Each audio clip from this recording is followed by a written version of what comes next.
Assalamualaikum warahmatullahi wabarakatuh. Waalaikumsalam warahmatullahi wabarakatuh. Innal hamdalillah nahmaduhu wa nasta'inuhu wa nastaghfiruhu wa na'udzu billahi min sururi anfusina wa min sayyiati a'malina may yahdihillahu fala mudhillalah wa may yudlil fala hadiyalah. Asyhadu an la ilaha illallah wahdahu la syarikalah wa asyhadu anna Muhammadan abduhu wa rasul. Allahumma salli wa sallim wa barik ala Muhammad wa ala alihi wa ashabihi ajmain. Ayah, bunda, tuan, puan, kakak, adik di mana saja berada, semoga penuh dengan keberkahan Allah di bulan Ramadan ini. Di kesempatan menjelang berbuka pada sore hari ini, hari kelima, Ustadz Fadlan menceritakan sebuah kisah tentang dua orang murid yang belajar dan mengaji pada Ustadz Fadlan. Subhanallah, bermula dari kedua hamba Allah ini mengikuti pengajian. Subhanallah, mereka juga begitu istiqomah mengikuti pengajian ini selama 5 tahun. Di tahun kelima pengajian ditutup.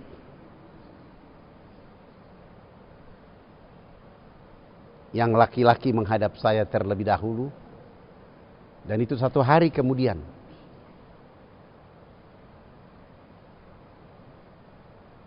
Setelah pengajian ditutup.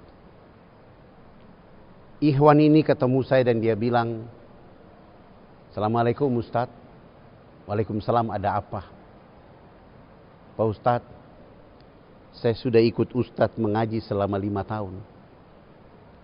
Kenapa ya saya belum dapat jodoh?" Saya katakan kepada sang ikhwan ini, "Ya, di sini tempat pengajian, bukan tempat mencari jodoh. Mana alamatmu, mana teleponmu?" Begitu dia kasih telepon, tulis, dia pulang, pamit pulang. Besok pagi datang lagi seorang hamba Allah perempuan, akhwat. "Assalamualaikum." "Waalaikumsalam warahmatullahi wabarakatuh." "Ada apa?" "Pak Ustadz, sudah mengaji lewat Ustadz sudah 5 tahun. Kenapa ya saya belum dapat jodoh?" "Mohon maaf, di sini bukan lembaga dan tempat mencari jodoh. Ini tempat pengajian. Tapi besok datangnya, mana teleponmu?" Ini yang akhwat kasih telepon dan saya suruh pulang.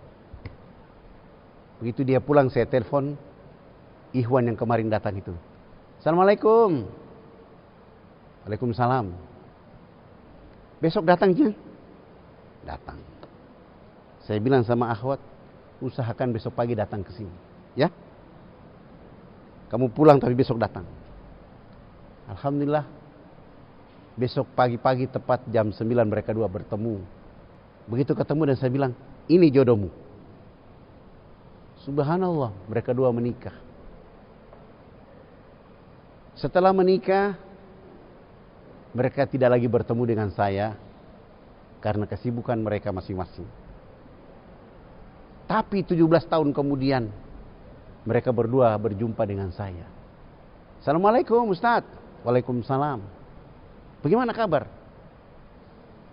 "Oh Ustadz, kami sudah menikah, usaha kami maju, kami hebat, bisnis kami, subhanallah, hari-hari keuntungan yang kami dapat. Tapi kali ini kami datang ke Tuan Guru Ustadz Fadlan. Kenapa ya kami belum punya keturunan?" Ketika mereka berdua bertanya, "Kenapa kami belum punya keturunan?" saya tanya, "Masih suka ke pengajian?" Dua-dua diam. Masih suka ke masjid? Dua-dua diam. Masih suka baca Quran? Diam. Masih suka ke orang tuanya? Diam. Masih suka ke mertuanya? Diam. Oh, itulah masalah kalian. Allah tidak kasih kamu keturunan karena kamu tidak pernah mengunjungi ayah ibumu. Ayah tidak kasih kamu keturunan, Allah baru kasih ujian, kamu punya usaha maju berkembang, lupa. Lupa baca Quran, lupa mengaji, lupa ke masjid, lupa berinfak. Wajarlah. Ayah dan ibu kandungmu, mertuamu, kamu tidak datangi mereka. Maka Allah menunda rizki itu. Alhamdulillah mereka pulang dan mulai merubah cara hidup 17 tahun itu. Mulai datang ke orang tua, mulai berinfak, bersedekah, mulai ke masjid. 3 tahun kemudian alhamdulillahirabbil alamin, Allah kasih keturunan mereka laki-laki. Anak ini lahir, mereka kasih nama dia Deden. Subhanallah, gagah, ganteng, umur sudah 3 tahun. Suatu saat si Deden ini bilang kepada ayah dan ibunya, "Bunda, ya, Bunda kan ayah kan ke kantor besok kan? Bolehkah beli Deden buku dan pensil gambar? Karena Deden mau belajar menggambar." "Oh boleh nak, boleh, boleh. Itu Deden, bagus itu Deden, pesan sama papa mama. Besok insya Allah Bunda ke kantor pulang beli." Subhanallah, esok hari ayah ibunya pulang dari kantor bawa buku pensil tulis 24 lusin. Baru. Begitu terima, Deden sudah terima, dia bilang, "Terima kasih ya Bunda. Bunda terima kasih ya Bunda. Aku punya buku gambar, aku punya pensil, aku bisa menggambar." "Ayah, thanks you ayah." Anak kecil sudah thanks you. Si Deden ini, subhanallah, mulailah menggambar sesuka hatinya. Tiba-tiba ayah ibunya beli mobil baru, taruh di garasi dan berangkat luar negeri, tidak bawa Deden. Karena Deden tidak mau, karena mau menggambar. Lihat begini, Deden mulai menggambar, buku gambar sudah tipis, sudah habis. Dia berdiri di ruang makan, dia gambar di dindingnya. Dia gambar. Pindah ke ruang makan, dia gambar. Ke ruang tamu, dia gambar. Ke dinding kamar tidur ayahnya gambar. Kamar tidurnya juga dia gambar. Terakhir sudah tidak ada buku gambar. Setelah dinding sudah coret, buku gambar belum tiba. Akhirnya dia pergi ke garasi, ada mobil baru beli, belum pasang nomor plat mobil. Deden ambil paku yang ada di situ, lalu dia gambar di mobilnya. Dia coret. Nah, setelah dia coret, 2 hari kemudian ayah ibunya pulang. Deden dalam keadaan tidur. Tidur jam enak-enak. Tiba-tiba ayah dan ibunya pulang. Ayah ibunya pulang tidak mencari anak yang bernama Deden yang dirindukan 17 tahun itu. Tapi turun dari kendaraan langsung buka garasi. Melihat mobil dalam keadaan tercoret. Lalu suami istri berteriak, "Siapa yang coret mobil ini? Siapa? Siapa yang merusak mobil ini?" Lalu baby sister datang kepada majikannya dan mengatakan, "Mohon maaf, saya terlambat beli buku dan pensil gambar sehingga Ananda Deden ada paku ini dia pakai coret-coret. Hukumi saya, pecat saya, bukan Deden yang salah." Lalu ayah ibunya marah dan mengatakan, "Mana Deden? Mana?" Dibangunkan dalam keadaan tidur nyenyak. Dia lagi usap-usap matanya. Ayah ibunya bilang, "Kenapa kau coret mobil Bunda dan ayah?" Lalu tangannya diletakkan di atas kursi. Ayah dan ibunya mengambil balok 5x5 dan bergantian memukul tangan anaknya. Bengkak, Deden menangis. Ayah bunda tidak peduli lagi dengan kesakitan yang ditangisi oleh putra kesayangannya. Selama di kamar dia menangis, bapak ibunya tidak pernah datang. Sudah 2 hari tidak ada tanda-tanda untuk berobat. Akhirnya baby sister menghadap majikan dan mengatakan, "Bunda, bolehkah saya bawa Deden ke rumah sakit?" "Silahkan bawa ke rumah sakit." Selama di rumah sakit tidak pernah dikunjungi ayah dan ibunya. Anak yang bernama Deden hari-hari menangis. Lalu baby sister datang kepada dokter ahli dan mengatakan, Pak dokter, bagaimana supaya bisa Deden ini sehat, sembuh? Dokter mengatakan, oh, jalan satu-satunya kedua tangannya harus diamputasi, harus dipotong. Tapi harus bawa surat keterangan dari ayah dan ibunya bahwa mereka bersedia anaknya diamputasi, dipotong tangannya. Lalu bawa pulang surat keterangan dari rumah sakit untuk amputasi. Ayah dan ibu atau suami istri langsung tanda tangan. Bawa pulang ke rumah sakit, besoknya mulai amputasi tangan dari Deden. Kedua tangannya terputus. Setelah terputus diobati, dikasih ini, akhirnya sudah enak dan bisa tidur. Sudah 7 hari, sudah 9 hari tidak pernah tidur siang dan malam. Tidur terlelap. Lalu baby sister tanya pada dokter, boleh nggak dibawa pulang? Sudah bisa. Perjalanan pulang, Deden bilang sama baby sister, jangan pertemukan aku dengan ayah dan bunda dulu ya. Jangan. Selama Deden sakit, selama Deden di rumah sakit, ayah dan bunda tidak pernah datang melihat Deden. Suatu ketika di hari Sabtu pagi, ayah dan ibunya, ayah dan bundanya sedang makan sarapan pagi. Deden sudah mandi selesai, dia bawa tangan yang terpotong itu datang berdiri di pinggir meja makan. Assalamualaikum ayah bunda. Seandainya tangan Deden tidak dipotong dan terbungkus seperti ini, Deden mau mengulurkan tangan minta maaf karena sudah mencoret mobil ayah dan bunda. Ketika mendengar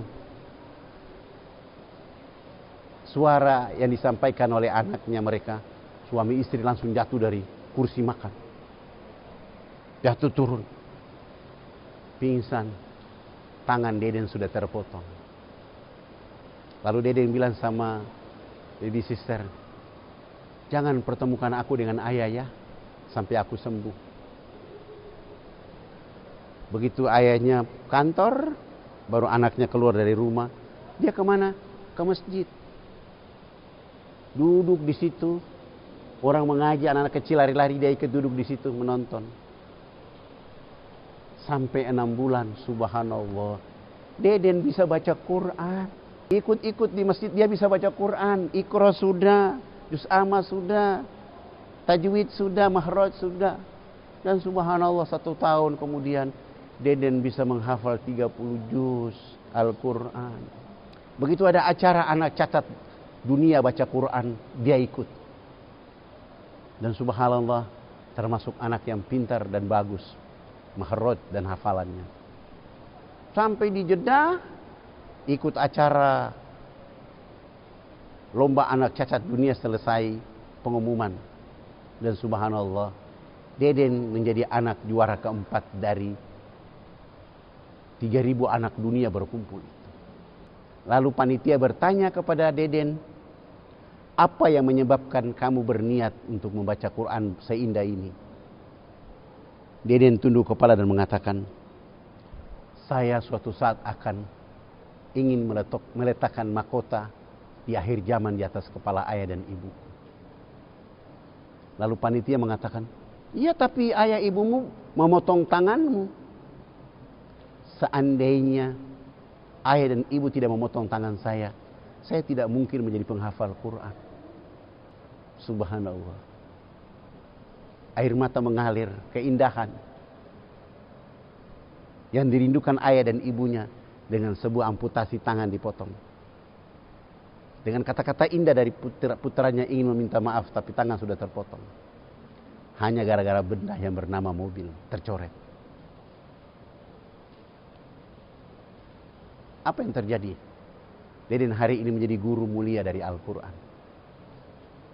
Ayah bunda yang dirahmati oleh Allah. Kerinduan kita kepada anak keturunan.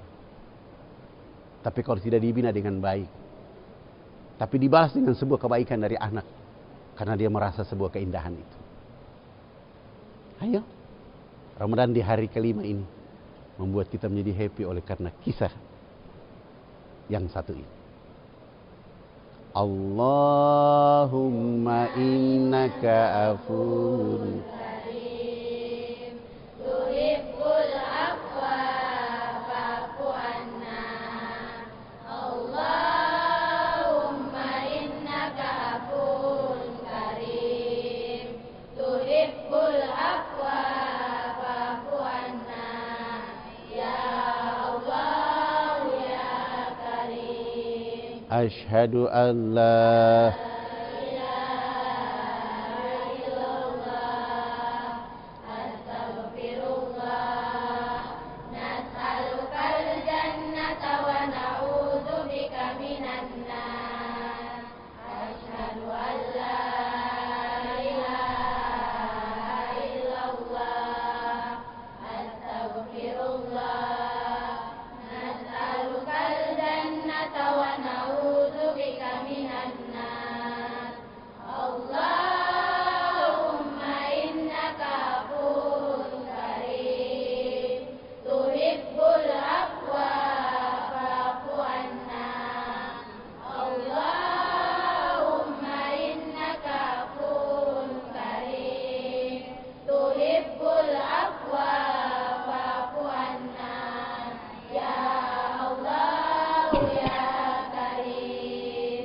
Alhamdulillahirabbil alamin. Hamdan hamidin, hamdan naimin, hamdan yuwafi ni'amahu wa yukaffi majida. Ya Rabbana lakal hamdu kama yanbaghi li jalali wajhikal karim wa azimi sultanik. Allahumma sholli ala sayyidina Muhammadin wa ala alihi sayyidina Muhammad. Ya Allah, ya Rabb, dengan ridha dan rahmat darimu kami berada di hari kelima menjelang buka puasa sore hari ini. Jika kebaikan-kebaikan itu mengalir untuk kami, keluarga, anak keturunan kami, suami, istri, ayah, bunda, kakak, adik, dan anak-anak keturunan kami, ya Allah, berkahi kami di Ramadan ini, ya Allah. Limpahkan rahmat dan kasih sayang-Mu kepada kami semua, ya Allah. Terimalah amal ibadah yang kami lakukan selama Ramadan. Ya Allah, kami mohon kepadamu dari pesantren Nur ini. Terima kasih, ya Allah. Jika Engkau dapat membalas kebaikan yang telah dipersembahkan oleh ayah, bunda, kakak, adik, saudara-saudara kami. Selama kami ada di AFKN. Selama kami berdakwah di pedalaman. Ayah, bunda, tuan, puan, kakak, adik yang selalu mendukung dengan infak sedekah terbaik mereka untuk perjalanan agama dalam dakwah AFKN, ya Allah. Balaslah apa yang mereka minta, apa yang mereka lakukan. Ganti lebih baik, ya Allah. Sempurnakan hidup ayah, bunda, tuan, puan, kakak, adik, saudara-saudara kami, ya Allah. Mereka begitu tulus dengan infaknya untuk kami di AFKN. Seakan-akan kami membebani mereka dalam dakwah. Tapi tidak itu mereka dalam perasaan ayah, bunda, kakak, adik. Berkahi mereka, ya Allah. Lapangkan hati mereka dalam keadaan kebaikan. Dan ya Allah, jadikan Ramadan ini menjadi Ramadan terbaik untuk mereka, ya Allah. Allahumma innaka afuun karim tuhibbul afwa fa'fu anna ya karim. Berkahi hidup mereka, ridhoi hidup mereka. Rabbana atina fid dunya hasanah wa fil akhirati hasanah wa qina azabannar. Walhamdulillahirabbil alamin. Terima kasih dan penghargaan yang setinggi-tingginya kepada ayah, bunda, tuan, puan, kakak, adik. Semoga Allah membalas semua kebaikan ayah, bunda, kakak, adik, tuan, puan, puan, saudara-saudara semuanya. Selamat berbuka puasa. Wassalamualaikum warahmatullahi wabarakatuh.